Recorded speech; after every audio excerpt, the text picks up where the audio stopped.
Oh, I saw your question about Chapter 2, Section 2. They give you this figure here, not info. So you got two triangles nested here together. Angle A, I tried to write a 43 degrees there. Angle B is 56 degrees. C sub 2 is 25. You want to find H, X, and A. So I look at this little triangle here, the inner triangle, and you can just use sine and cosine to find H and X.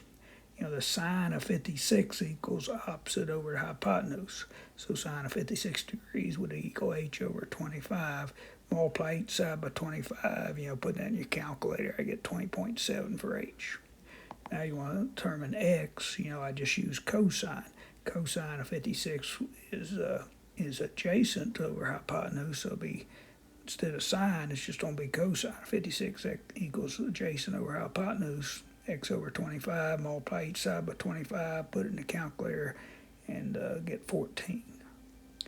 Now, getting A is a little trickier. You look at the bigger triangle, and I use tangent. Tangent of 43 would equal opposite, which is H, over the adjacent, which is A plus X. And we put that in the calculator. I guess I get 0.93 here.